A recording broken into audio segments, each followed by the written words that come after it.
Yeah, and, I mean, and what every this, other what issue. this is further shown is how censorious the GOP is. I mean, they've always been that way. I mean, my God, again, I know you remember during the Bush administration, Bill Maher's show got canceled because he criticized the military. The Dixie Chicks got canceled because they criticized the Bush era military. The GOP is the party of censorship, and Trump has taken it on to a whole new level. But getting back to your point, which was, about the landscape. Yeah,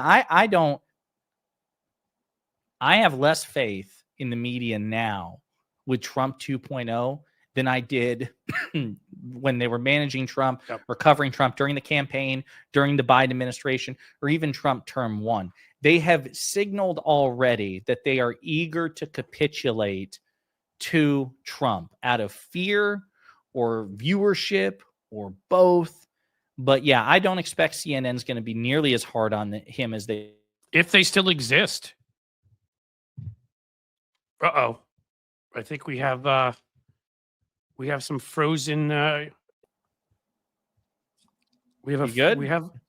you're back. I was going to say, I was about to make a Tucker Carlson frozen food empire joke. His family. I'm kidding. Yeah.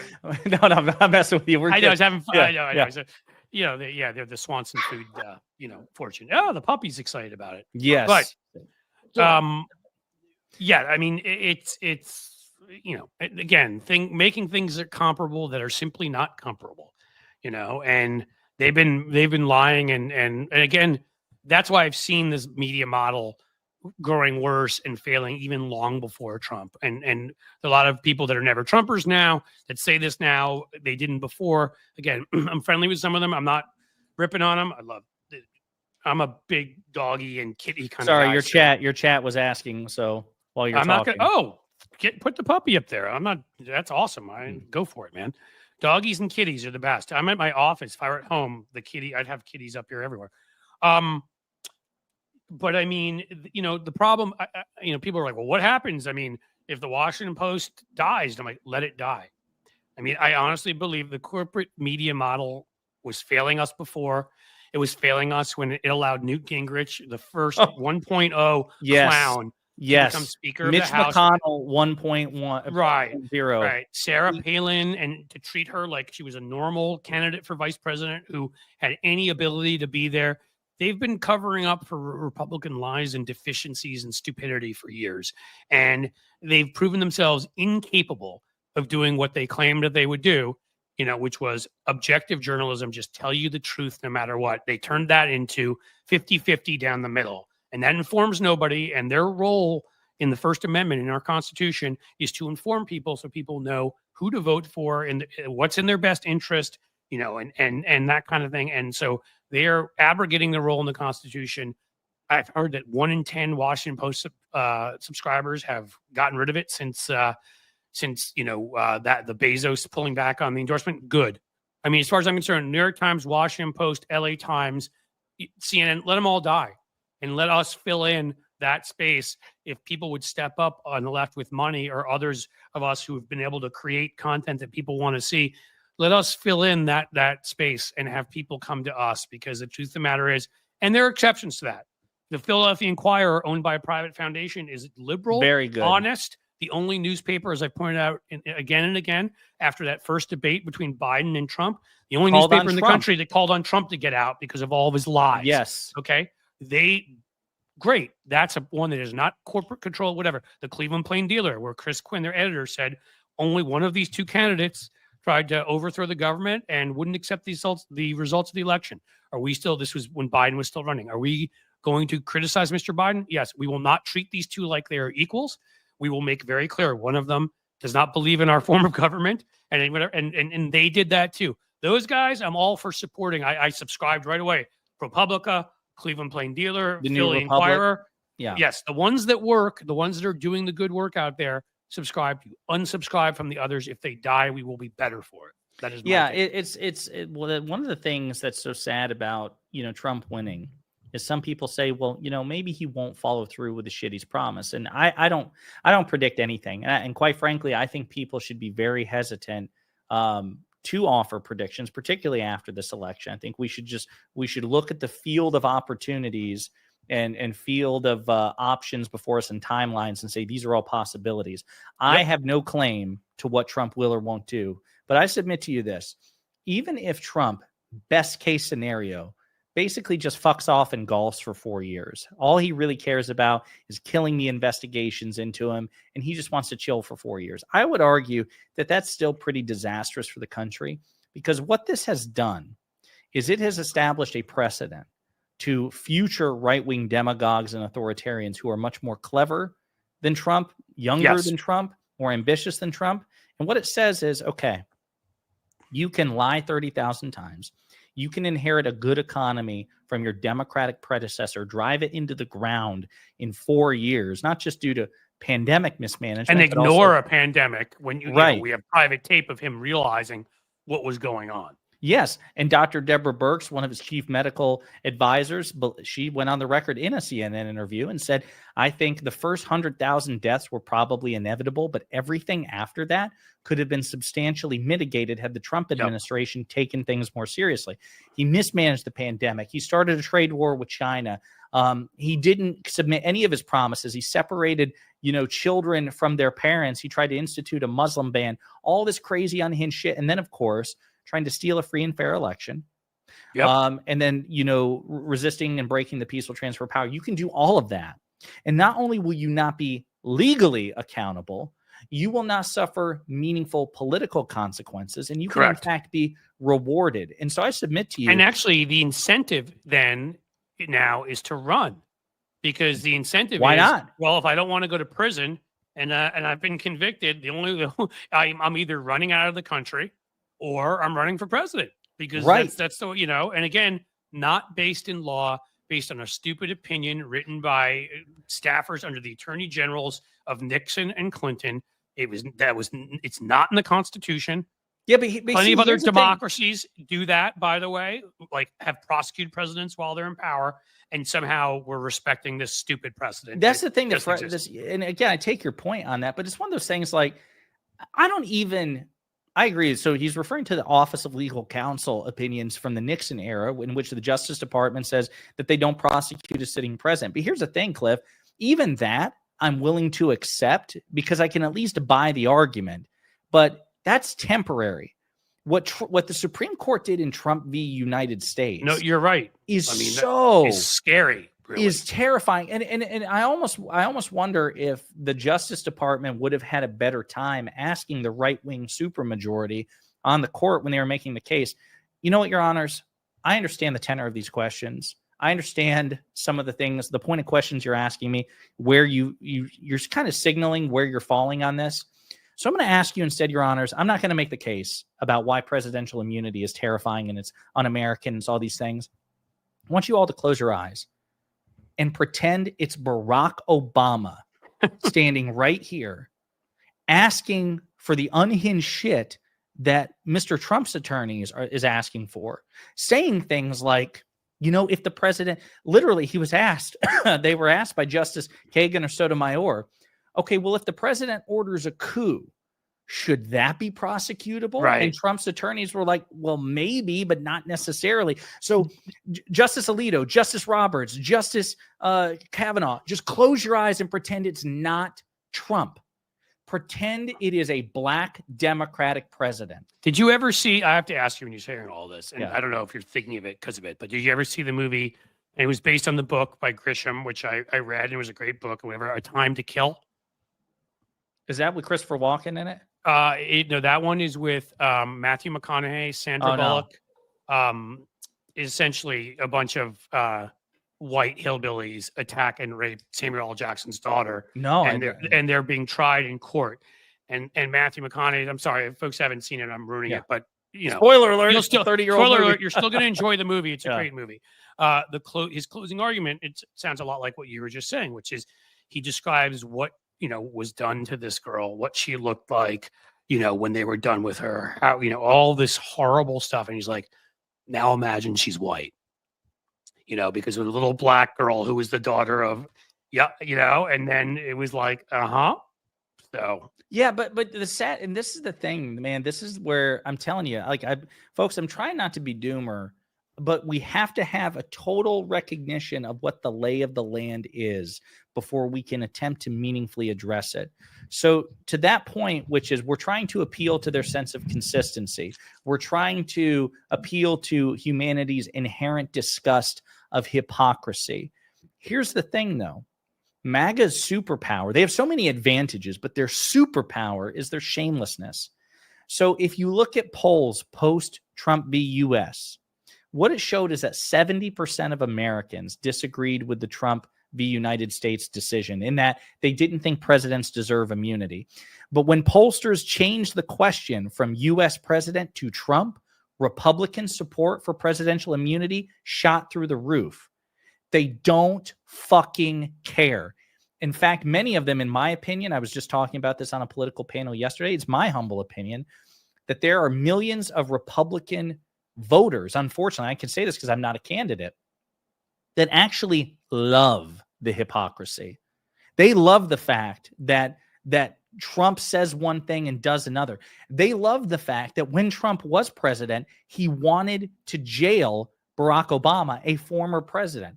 He was calling for it on Fox News. You know, Bill Barr, he's missing in action. He should go after Obama. He should go after Joe Biden. Well, Barack Obama is an ex-president. Yeah, by the way, Cliff, I can't hear you. I don't know if you're muted, Cliff. Barack Obama was an ex-president, and Trump was publicly calling for him to be prosecuted. None of these motherfuckers stood up, Cliff, and said, no, Mr. President, that's wrong. We don't go after former presidents in this country. They said, hell yeah, go after Obama, go after Clinton. Yep. But then when he is the former president, then it's like, oh, well, we kind of need that presidential immunity thing. And by the way, presidential immunity is like a really good idea for like everybody. It's like, you're so full of shit. No, 4 years ago, you had the exact opposite.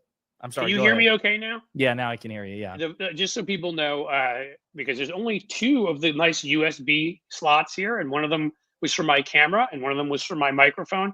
My computer was dying, and I had to plug it in. So we got to go through these now. So I'm sorry, the sound will be a little more echoey, but you know, we got through most. Yeah, but I just out of curiosity, what do you think about that?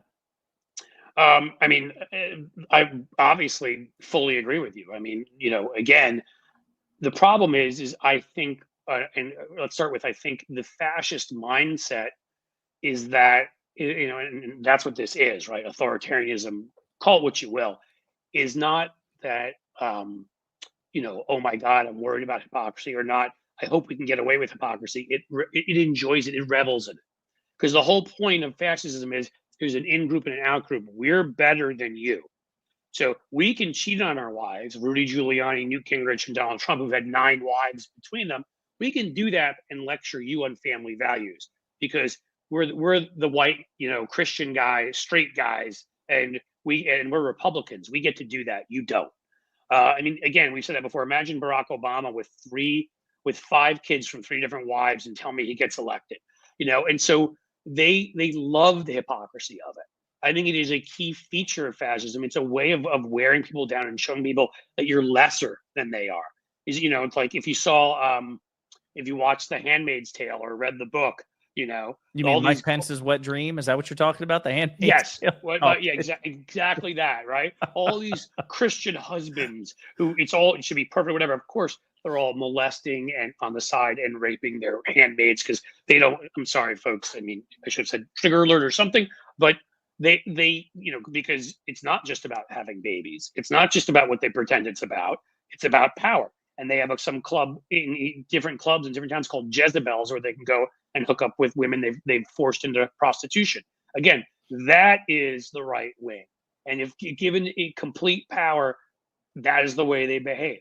That, you know, they will grab all of the resources like Vladimir Putin did, become multi-billionaires.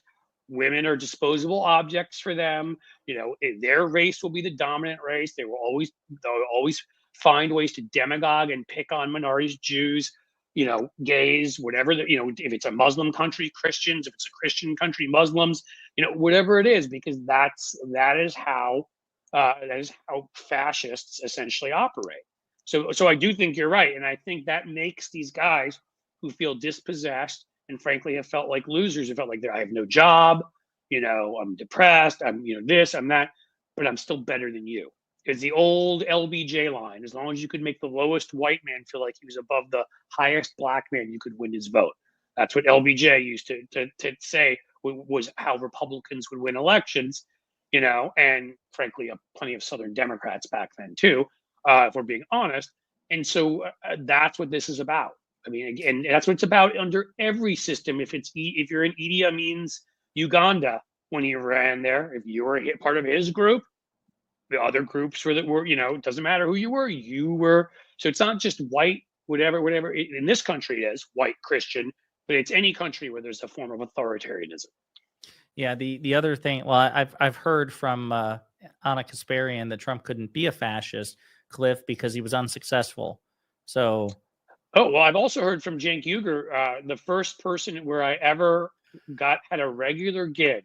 2003 at 6 or 7, I did this thing called Republican Sexcapades, right about what we're talking about now, where I pointed out all of the hypocrisy. I didn't even fully get it back then. I just got that there were hypocrites.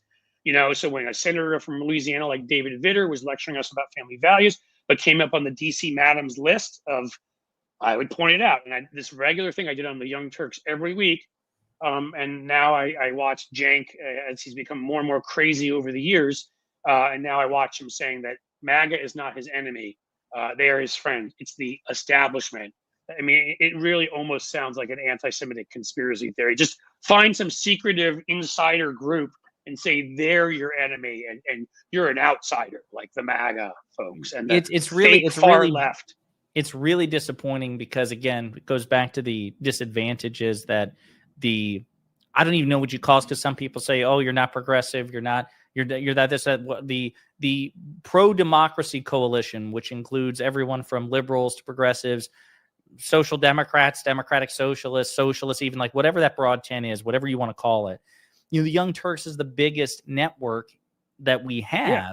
And there seems to be some capitulation there. Like one of the things is so infuriating for me, just as an overall sentiment, which is, I understand. I'm a real big fan, as you know. We talked about this. I'm a huge fan of Mehdi Hassan, and Mehdi Hassan will simultaneously criticize I've known him from back in the day because he actually we've disagreed on stuff and we've gotten arguments and whatever, and I still respect him. The thing because he when I wrote my book on McCain, and a lot of mainstream media, of course, because there was a love affair with McCain, and I was critical of him, wouldn't want to cover it. Mehdi actually was out there covering it, so I've known him for a while. No, and because of precisely that reason, which is when he has principled objections to the Democrats, even if you disagree with them, he is consistent. So he will simultaneously criticize the Biden-Harris administration over its Israel policy and also go to the mat defending them on domestic policy and rejecting the false equivalence of the Trump administration or the Trump campaign.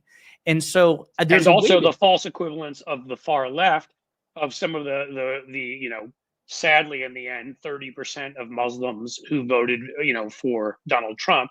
And I like to be very clear when I do this and point out 70% of Muslims did not. So I am not making a racist statement here. A majority of Jews and Muslims voted for the Democrats who didn't. Yeah. The 30% that did, that went up from 5%, who've now voted honestly to get the very people they claim to care about killed, because Donald Trump does not care one bit. He's going to sit in Netanyahu, go into Lebanon, go into the West Bank, do whatever you want.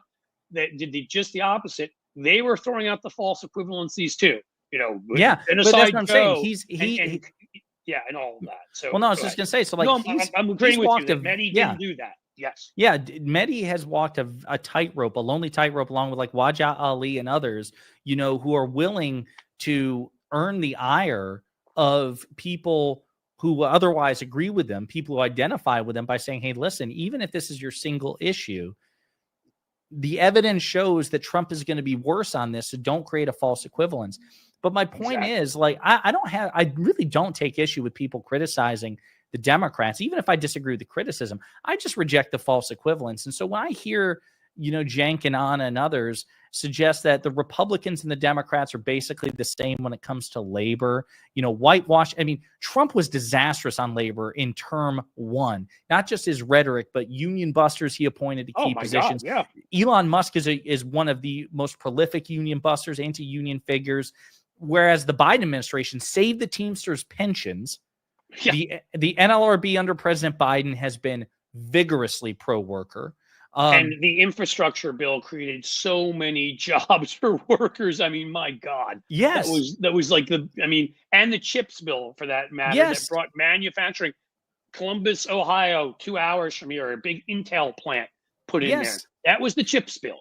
Yes. And so I'm sorry, on policy, not just in terms of aspiration, but actual results, the Democratic Party on its worst fucking day is objectively superior for workers and on labor than the Trump administration on its best day. And anyone who tells you otherwise is a liar or a moron. Or right. And you know what you're getting both. at? Yeah, I'll put up what Jim Williams, one of our moderators, has to say. I think that's about right. You know what, and you know the point you're getting to, and I think to me this is the larger overall point. And I always say this. This is when I call out people on the left too, when they attack you for disagreeing on something, right? Like, I mean, yeah, we do have some disagreements on some things. That's actually healthy. We believe in democracy. We should be able to work those out. And I mean, if they're massive, I mean, that's a problem, right? But various disagreements on policy of various shades, absolutely. The big difference to me is, and this is when I get angry at folks, is when people on our side don't sit there and say, who is it that's saying this? Is it somebody that generally has always acted in good faith? And I think they're wrong on this. So if they've acted in good faith before, and this is the way I always treat everybody else on the left, where I may think they're arguing something that is absolutely wrong. But if I know they've been there and they're, and arguing in good faith, then I say, okay, this is a good faith disagreement. What I cannot stand are the people that are there in bad faith and are positioning themselves, for whether it's for fame, money, whatever the hell it is. That is what Cenk and Anna are doing. It is no longer, I could take them in good faith 5, 7, however many years ago when they started moving in a certain direction based upon who they were when I used to go on the show. But they have now shown enough times for enough years that they do not show up in good faith. It is about positioning the channel. It's all about making sure that they maintain the largest numbers and they do this and that and the other thing. We all want to grow our channels. We all want to do whatever. Democracy comes first. I'll throw my channel in the garbage if that were what I had to do to get rid of Trump and have it be a democracy here. That's, and the people who care clearly much more about their numbers, about the money that comes in, about whatever their other gigs they get. Those are the people that I have no respect for. Yeah. So always ask yourself, if somebody says something, are they coming in good faith? And that, I'll let you jump in. I'll just say that's never Trumpers too, because some of them really have changed. They were wrong. Some of these people I used to debate on Fox and MSNBC. I used to argue with them, and they are friends of mine. They have changed. And if you believe in the book, what is it? Damn it, how's it not coming to me now? But the book about saving democracy by Zyblatt and Levinsky. How democracies die.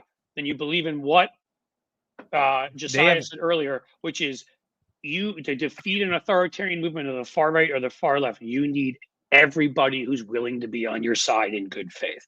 100%. So, go ahead. 100%. So we have to create a permission structure for a broad coalition that can also earnestly disagree. So to me, it's, and I want to be clear. I'm not saying this is easy. Like one of the frustrating things. Let me just unpack this here for a second. So I only met Cenk Uygur once. It was at the DNC. He was very gracious. He actually sat down and let me interview him. He was, I always liked Cenk because he came from a position of earnestness from what I saw. This about face on Trump has really just left me flabbergasted. Number one. Number two, we have to create a coalition in which we can, for purposes of procuring political power, get along with the widest number of people that we possibly can. Okay.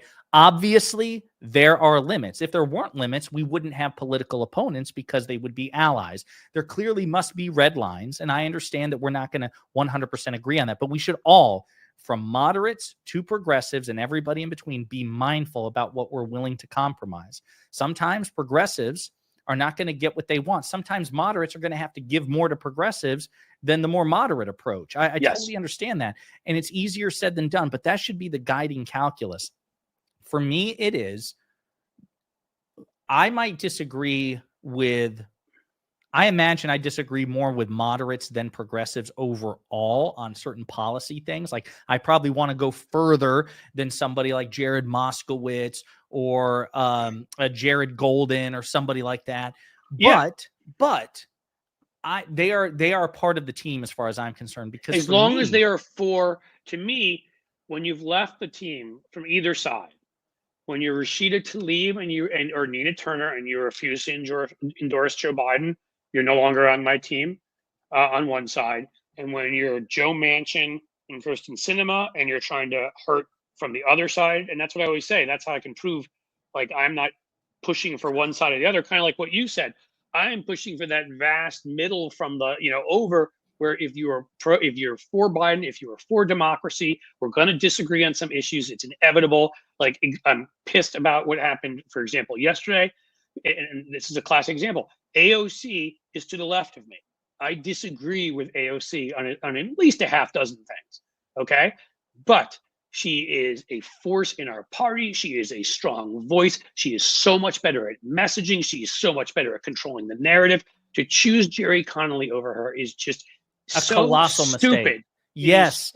Yes. And that's official now. They had that preliminary vote. It's official. Yeah. And that's so devastating. Dumb. And that's just the proof in the pudding. And you and I don't hate Connolly, just to be clear. We don't hate Connolly. I actually almost managed his campaign in a weird, when I lived on the East Coast years ago, his first House campaign.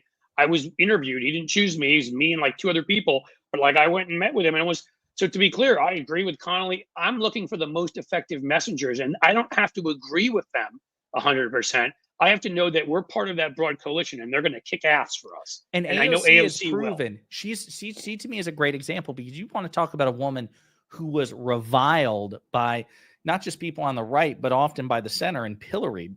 Yep. She has proven herself to be a brilliant student of politics. Yes. Let's think about this, because charisma too. Charisma, energy, competence. She has learned at the feet of Jamie Raskin. She was his vice-ranking member on the Oversight Committee, the most important of the committees. It wasn't Connolly. It was AOC. AOC has an encyclopedic knowledge of the rules from Jamie Raskin. So people say, sure, MAGA has Marjorie Taylor Greene. Well, you guys have AOC. And I'm like, don't ever fucking compare. I know. Don't the only thing that you can compare about the two of them is they both talk a lot. One of them talks and says things that make sense, uses multisyllabic words, and actually has an education on our history and cares about people. The other one is Marjorie Taylor Greene. The other one is named Marjorie Taylor Greene. Yeah. And she comes out of that map. If you look at that map of evolution going forward, except for it's backwards, you turn it around, so it's devolution in real time, heading back to being in trees, and that's Marjorie Taylor Greene. No, 100%. And so like, it's so like when people say, she's the equivalent of the crazies. I'm like, no, it's bullshit. She's smarter than they are. She acts in good faith, unlike them. And by the way, here's the other thing. She's never said any of the unhinged shit about Republicans that Marjorie Taylor Greene has publicly said about you and me, Democrats. Marjorie Taylor Greene has said that the Democratic Party is an evil party, a party of groomers and pedophiles. Or psychopaths. Yes. AOC hasn't said shit like that ever about the GOP. They earned it, because when they went after her, some of the things they said about her, I would have understood. I think people, generalize too much even there, and I think there's a danger always with us, is that we generalize too much on everything, right? All Democrats are this, or all, but even more so, even all of the so-called squad were not the same. There were a couple members in there, and again, I do have problems with Rashida Tlaib. I have problems with her both as someone who wouldn't endorse Biden, and I do believe she said a number of anti-Semitic things that I'm not going to forgive her for. But I don't believe AOC is anything like that.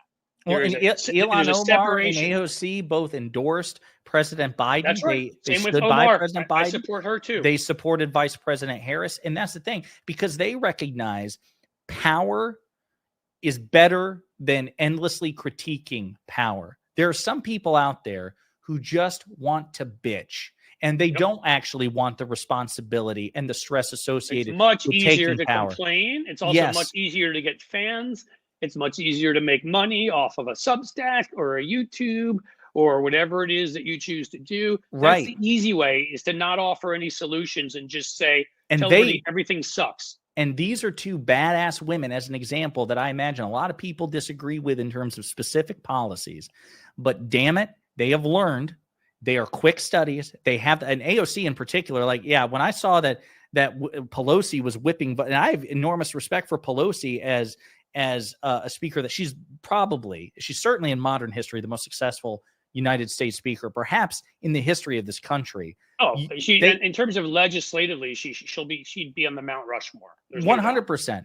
But I was so disappointed when it was reported that she was whipping votes for Connolly. Connolly, again, he's smart, he's experienced, but he's just not the guy. That's what she's done too many times, and that's why, I don't mean to interrupt, but again, that's why I feel strongly that I just think Nancy Pelosi needs to move on. I think there are a number of people. I mean, again, come on, right? I mean, we're at the point where people like me, and I'm a mid-level, like I'm not even an early Gen Xer. I'm a middle Xer. So people in the middle of Generation X are hitting 50. I mean, come on, like when the boomers are still hanging on at that point, it is time. Hakeem Jeffries, I think, is in his mid-50s. He's older than I am, but he is perfect. He is well-spoken. He kicks butt. I think he was a great choice for that role. But it's like he's got Pelosi looking over his shoulder. She needs, like, if he's truly gonna be our leader, she has to leave. And as much as this might have been a great opportunity, to your point, this might have been a great opportunity for him to cut that cord and say, Nancy, you obviously can vote however you want, but damn it, I'm betting on AOC. And I wish he had spoken out publicly about it, because again, that group, Jasmine Crockett, Dan Goldman, Stacey Maxwell Plaskett, Frost, Dan Goldman, right? Maxwell Frost, like Eric Swalwell, Ted Lieu. They range anywhere. Even Ted Lieu is brutal, man. He's great. He's like an assassin. I had him on my old podcast. He's so smart. Oh my God, he's so smart. So he's not a household name, but where Ted Lieu always cracked me up is he was the guy in Congress hitting the hardest the Trump Epstein connections, besides Jared Moskowitz holding up that poster image of Trump and Epstein, side by side. Ted Lieu was brutal about that. Every time a new headline would come out about Jeffrey Epstein, Ted Lieu would point out, I'm just wanting to remind the media who is assembled here that Donald Trump and Jeffrey Epstein have been photographed together multiple times. No, right. But and also go to the Senate here real quick, because you said this earlier and I did want to touch on this. Dick Durbin, if he's the ranking member of Judiciary and it's not Sheldon Whitehouse, it should be Sheldon Whitehouse. If it had been Whitehouse, we would have seen Clarence Thomas yanked in there, Brett Kavanaugh, what happened to the FBI investigation. Instead, Durbin, and he's kept that ridiculous. I mean, the other side tried to overthrow democracy. But I'm going to keep, what is it, the blue slip policy? I mean, are you kidding me? So your audience, just a real quick for your audience, the blue slip thing, folks, this is the biggest fucking deal that nobody talks about. It is a stupid. So there is a long-standing tradition in which United States senators can effectively veto a presidential nominee to their state. So you have a judicial vacant. Let's say Cliff and I. So you have President Schechter here, and you have Senator Jessiah. You don't want President that. Schechter, no, you do. Schechter 2028. No. So President Schechter makes a nomination to fill a judicial vacancy in my state, in Senator Jessiah's state. I can go back and say, Mr. President, I don't like this candidate. Please, I'm withholding my blue slip. Please pick a different candidate. And per Senate tradition, that was observed. If you didn't get the nod from that state senator, even if it was from the opposite party, like if you didn't get that permission, you picked a different candidate. That was the gentleman's agreement for years. Trump gets into office in 2017. Republicans have the Senate. They shred the blue slip rule for circuit judges. And what that meant was that anytime Trump had a nominee for a circuit judge and a Democrat objected to it, they gave the Democrats the finger and just rammed it through. We had no right to the blue slip policy anymore. Right. So then 2020 happens. President Biden wins. Democrats flip the Senate. In 2021, we keep that tradition. We say, okay, well, you all shredded the blue slip for circuit courts. We're not going to reimpose it. Republicans were furious. Marsha Blackburn was, how dare you? I didn't get the appropriate consultation. And Sheldon Whitehouse had to say, you broke this fucking rule and you want us to restore it? You're out of your mind. And Dick Durbin did good there. But here's the follow-up. He was pressured. People begged him. Okay, they slapped first. They hit you first by shredding the blue slip rule for circuit judges. They are going to try to block Biden's nominees for district judges. And we'll come back to how this is a huge deal. This is a really big deal, folks, with tangible results for the American people. What Durbin could have done was say, okay, Republicans, you shredded the blue slip rule for circuit judges unprovoked. I'm going to shred the blue slip rule for district judges, which is my right. You see how you like it. And that would have let Biden cram every judicial vacancy at the district level with his nominees. Durbin didn't do it. He wanted to preserve the norm. We always wait until they, even with the minute. Can I just say this real quick? I'm sorry, real quick. Here's the punchline. Here's the punchline. Here's a direct, because some of you are probably thinking, okay, well, that sounds pretty limp, dict of Dick Durbin here, but how does that manifest tangibly? Well, here's a great example. The reason that Aileen Cannon got the Trump classified documents case in Florida was because that case was randomly assigned. And there were multiple district vacancies in Florida. So to be very clear about this, if Dick Durbin had shredded the blue slip rule, which he had every right to do, and President Biden filled those nominees over the objections of Rick Scott and Marco Rubio, there would have been more judges in the lottery pool. So when that classified documents case was assigned, it probably would have gone to somebody else. Right. You can draw a straight line to Trump walking away scot-free to this. How many times that happens because people in the Democratic Party observe outdated norms that have been destroyed by Republicans, some of which never should have existed to begin with. The filibuster not being in the Constitution and being an accident of history. And when McConnell started abusing it, we immediately should have said it's not in the Constitution. Presiding officer in the Senate at that time, it had been Al Gore way back when, or whoever the vice president was a Democrat, we're getting rid of it, which they could do. But we never use the power at our disposal, and we always pay the price. You always end up seeing something like what you just said with Aileen Cannon, where down the line, because we didn't do something we could have done because we were being proper and right, we end up getting screwed. Or if you want to look at it more properly, democracy gets screwed. Yeah, you all got screwed because you weren't given a fucking answer.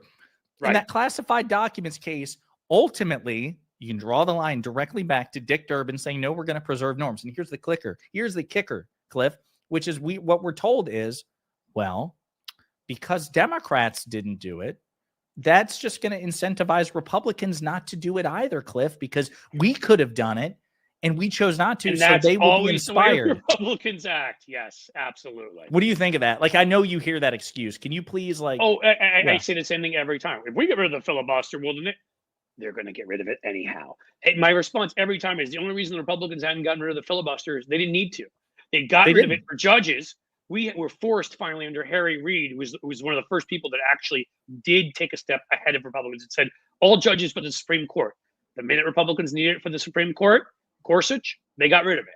So, and as you know, all they care about are taxes, regulations, and taxes they can solve. And taxes are under reconciliation. Yeah. So that's the reason why they didn't get rid of it, because they don't need to get rid of it. But anybody ever says, "Well, we won't do this because then Republicans will," that argument seriously makes me want to punch something. It's so insane. That's terrible, Republicans will always do. If you can just remind yourself of that and say, if we do it now, we will beat them out. And when Harry Reid did that and blew that up, and we got all these judges on the court, we're still benefiting from what Harry Reid did. You miss Harry Reid. There were Democrats criticizing him for years for that. Well, he struck first because they were filibustering all our judges. Right. That's actually, I'm sorry. That's what I would say. No, Harry Reid didn't strike first because he righted the system. Harry Reid tried to get McConnell to stop blocking President Obama's nominees. It wasn't like the first time McConnell did it. Harry Reid's like, no, fuck you, and just shredded the rules. Harry Reid wasn't like that. He begged McConnell, please stop blocking to an unprecedented degree these nominees. Half of all filibusters by the time President Obama left office in January 2017. So from 1789 until 2017, literally 50% of all filibusters and executive blocks, as in blocking of executive nominees, occurred in 2 terms under Obama by Republicans. And that's now add in under McConnell since then, a vast majority have been under him. We let them bring these fake issues, these ridiculous things that do not exist in the Constitution. It angers me. Another one, of course, is the debt ceiling. And again, the debt ceiling does not exist. We are required by our Constitution and law. Yeah, we are required by law and our Constitution to pay off debt that we've already incurred, which is what the debt ceiling is. People said to Barack Obama, just ignore it. It doesn't exist. It's an accident of history. It's stupid. We pay you. Just ignore them. He wouldn't. And again, I love Obama, but I'm just saying we did too much of this. Or President Biden mint did a $1 trillion coin, right? Which you can do. I know Biden did it too. Print $1 million, mint a $1 trillion coin. Use that. No, I won't. Like those are the precedents. And then you look at what the Republicans do in literally. I'm pretty sure.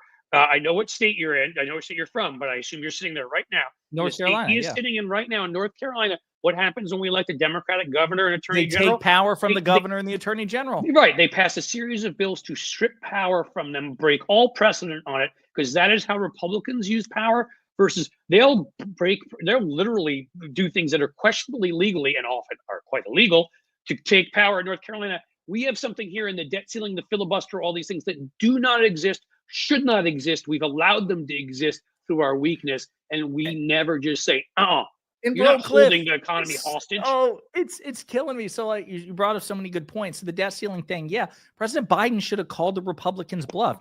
You all racked up this debt under Donald Trump, $8 trillion in a 4-year term. That motherfucker promised that not only would he not add 1 red cent to the debt, he would actually wipe out all the debt he'd inherited from his predecessors. Instead, he gives us a single greatest contribution to the national debt in a 4-year spread.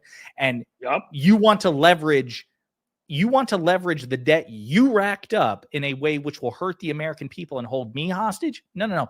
What Biden should have done is said that at the end of the day, I'm going to order the Treasury Department to continue to issue notes. And if you want to take me to court and try to stop me, that's cool. Hey, Supreme Court, I dare you. I dare you to order me to default on the debt. I dare you. And here's the thing. I'm the sort of person like if Jessiah and I were running things, we'd know what the weak points were, what the Constitution says, what the law is, and B, we would actually act and be like, Well, Cliff, to your point, I mean, like, I want to be clear. I don't bet on the Supreme Court to do a lot of things. Like, I think they're pretty far in the right for Donald Trump. Like, I think betting the Supreme Court to do the right thing is generally a losing proposition. However, when it comes to bankrupting the entire, triggering a domestic and international economic crisis, which would affect them, Clarence Thomas getting all that. I was going to say, that you said the key words there when it affects them. You could always, it used to be the saying was a man.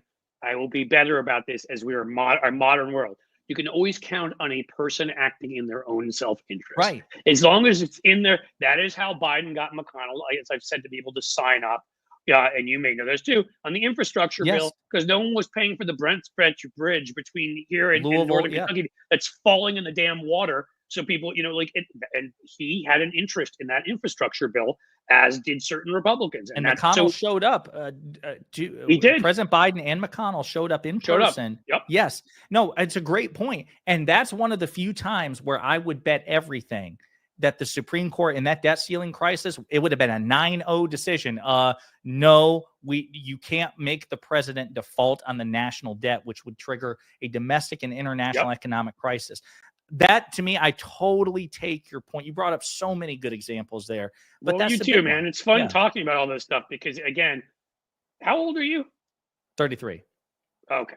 You look young enough. I thought you might even be 20 or 29. I'm like, that's a crime. Stop it. What the hell? Cliff there. Hey, like and subscribe to Cliff if you haven't yet. We need to get him to 200,000. More, Cliff, more. I'm just saying, dude, when I was your age, I was wasting a whole lot of time on things that are bad for my brain cells, like alcohol and, this and that. So, You just, like the folks like you are one of the few things that give me hope, is that you're out there kicking butt and you're growing your damn channel. 450 or what? I think you said 450,000, and I'm at 430. Excuse me, 430. I think we're still going to take that as a success. 430,000, and that this stuff cold, because the key is to all of this is being. I remember 33. There you go, from Jim Williams.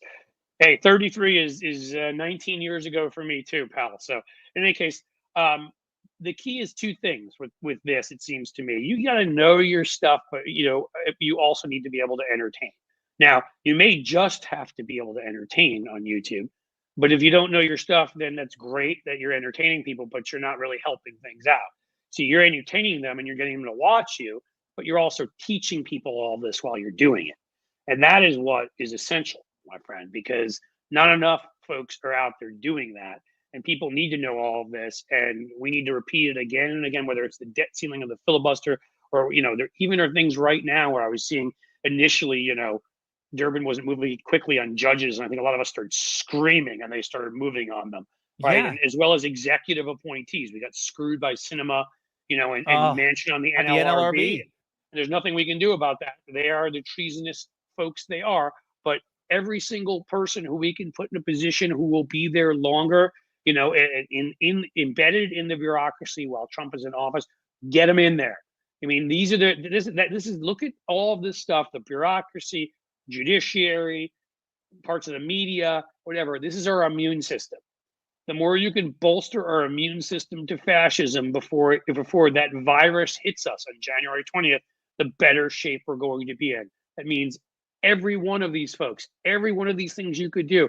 I've argued too, and you can disagree with me on this also, but let's go to another thing besides the debt ceiling, besides the filibuster.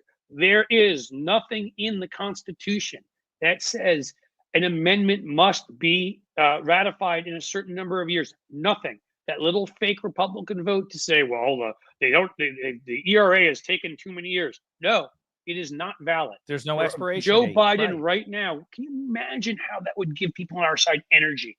If Joe Biden would get up right now let Kamala Harris even do it, stand up next to him and demand that the congressional archivist put that out, that's what you have to do, is write it up, put the amendment out, and then it gets entered into the Constitution. We just entered the ERA into the Constitution.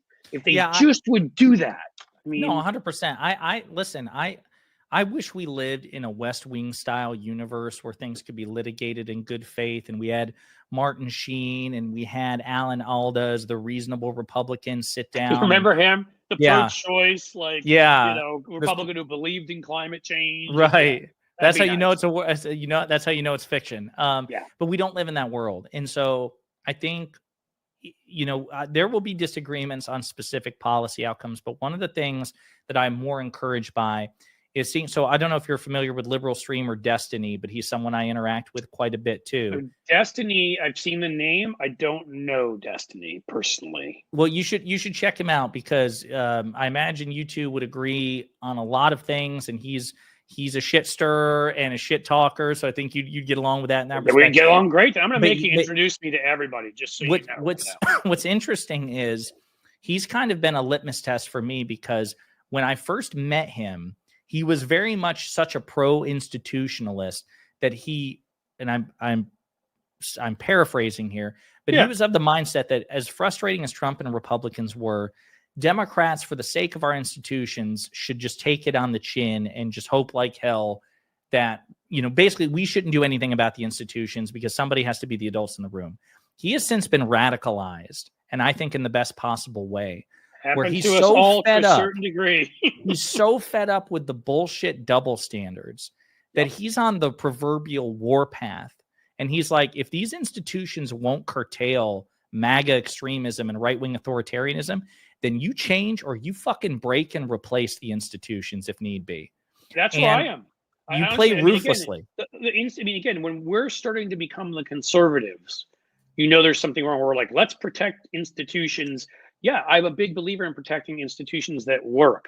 But when we become like conservatives who protect institutions that don't work, that sit there and always are the ones arguing for tradition as opposed to moving forward on things, That's the opposite of being progressive. Again, there are institutions that work very well for our democracy, and we should strengthen those. So many of them are failing, and the mainstream media, corporate media, legacy media, call it what you will, it's an absolute failure. That's why I said let it die.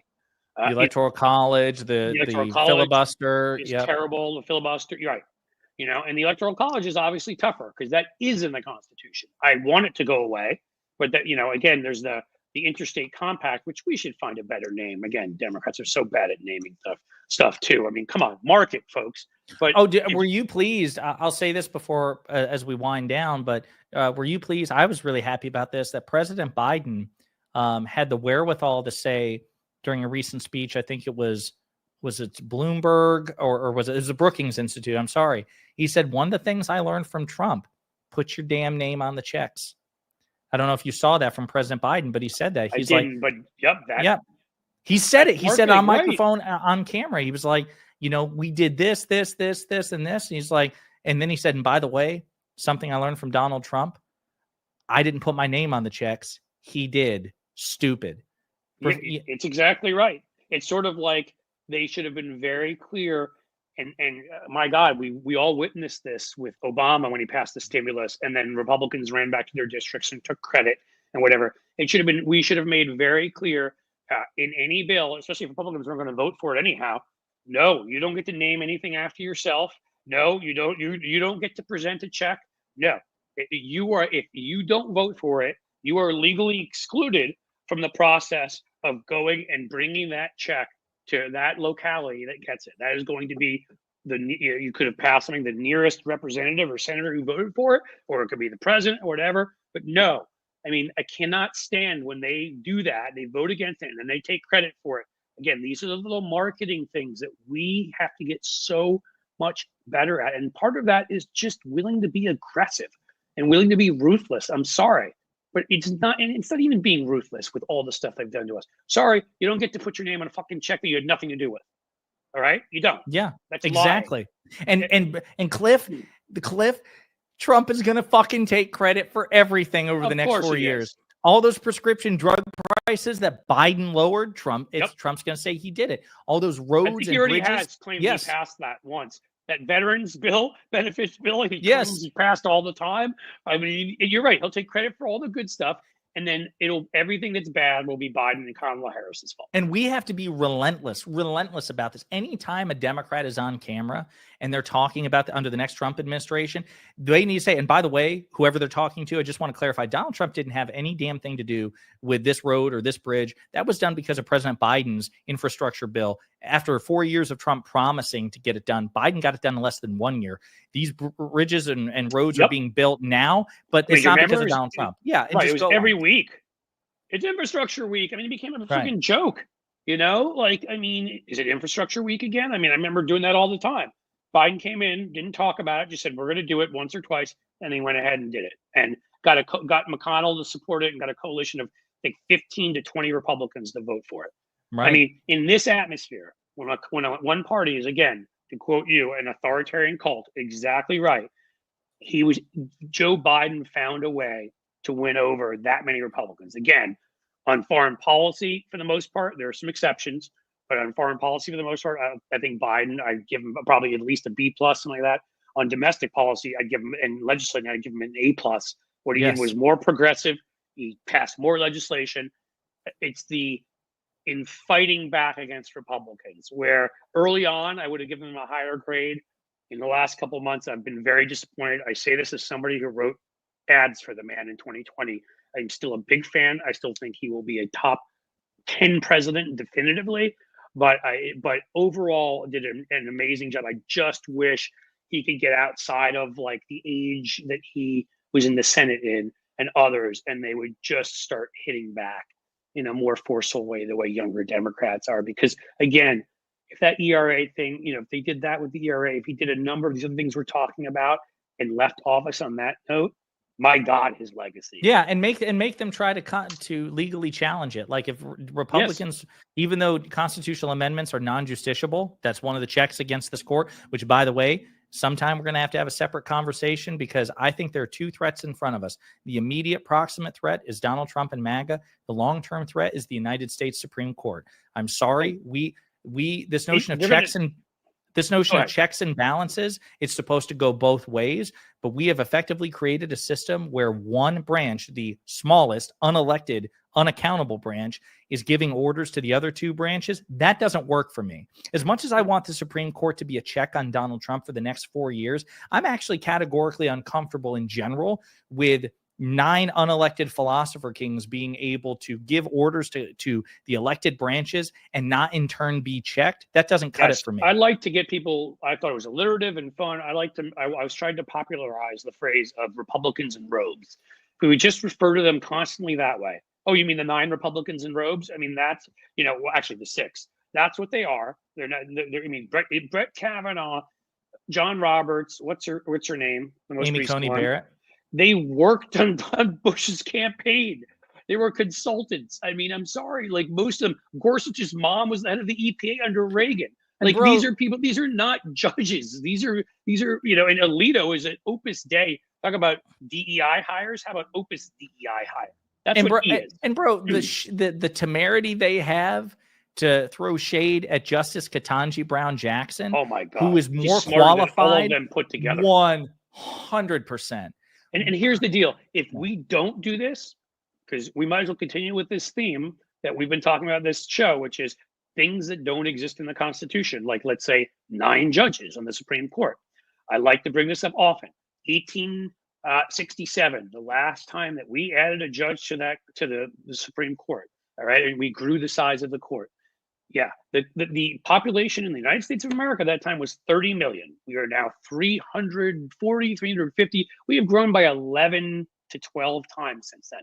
So even on just a nonpartisan basic functioning of that court, they take so few cases now, less than 1%, because there aren't enough of them. Like 13 should be the very least. There really number should of be circuits. more like 17 or 21. Yeah, for at least something. the number of circuits. No, I totally agree. And by the way, right. Again, let's be clear. The Supreme Court did change its composition and size multiple times throughout U.S. history. Even, I love this. You don't want the size of the court. You don't want to pack the court, because that would be like using the court as a political football. The founding fathers did that. President Adams and President Jefferson changed the size of the court to screw the other over. When Jefferson defeated Adams upon re-election, Adams shrank the size of the court to try to prevent Jefferson from filling the vacancies. Right, because he wanted the Federalists to have. Yeah, I mean, we should have very simply, again, we shouldn't even, and again, we're just having a conversation here. I'm not, but we should have never call it, at least when we're making the argument, packing. It was rebalancing the court, adding justice to the court. I like that one. Come up with the best way to say it.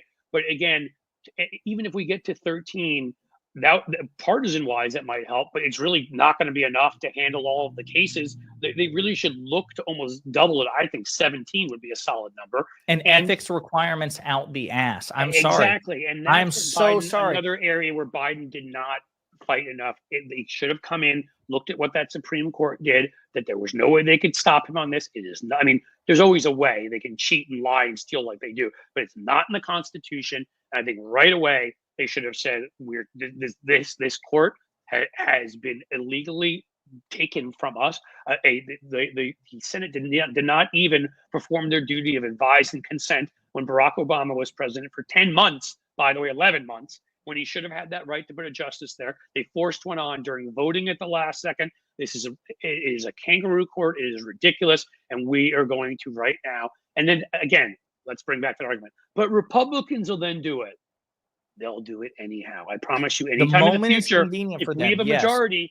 So if this young man here, and I can say that because I'm 52, Jessiah wants to, anytime during his life, live under a Supreme Court that is controlled by Democrats, liberals, whatever you want to say, we are going to have to do that because they will cheat every time. I promise you, if we end up getting a majority, then they'll add 2 seats, 3 seats, whatever, the next time they take over.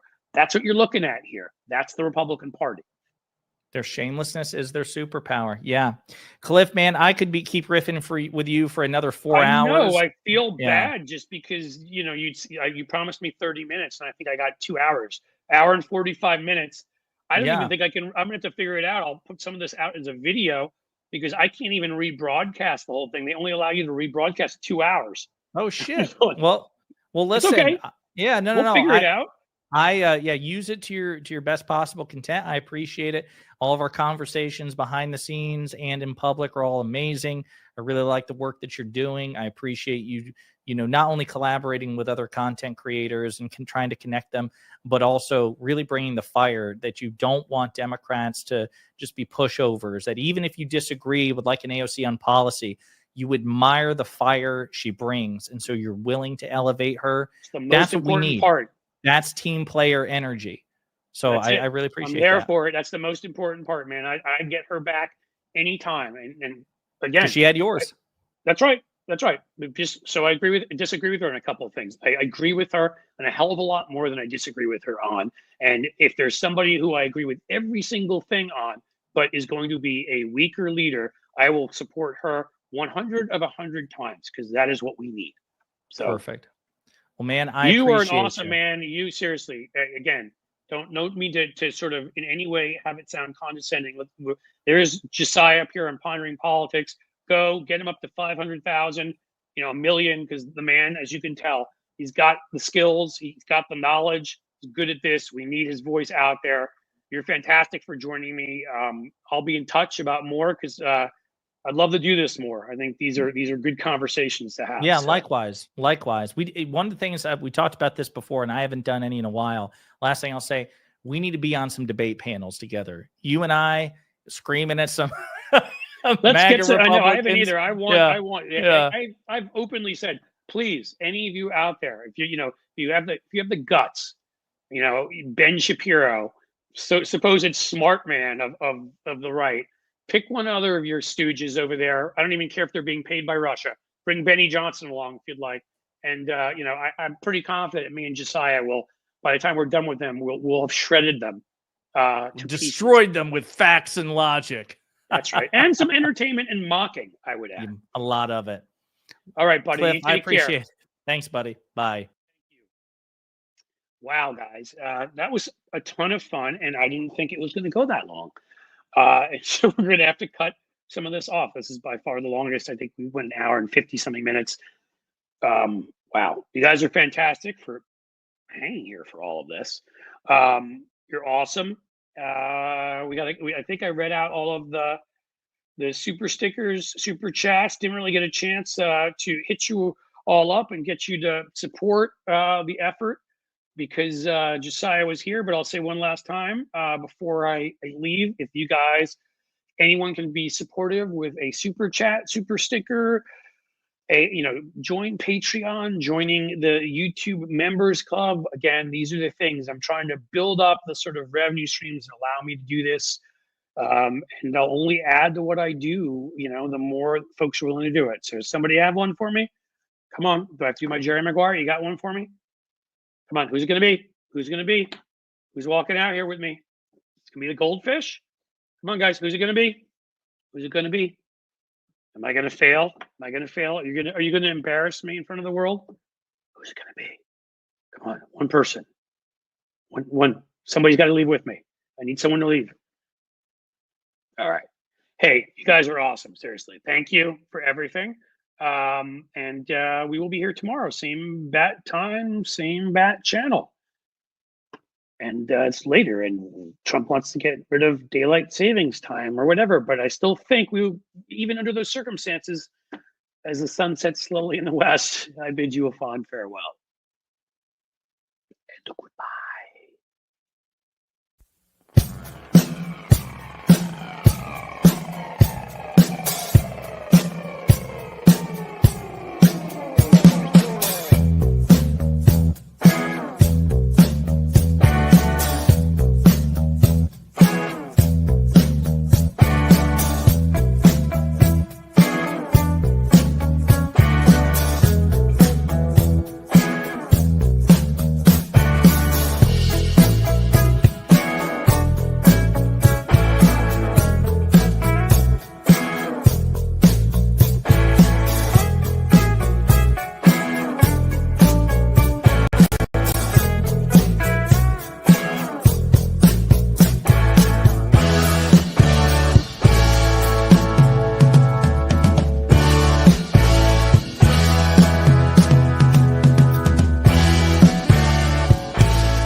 Ooh, I'm still here. I should probably end the stream. Adios.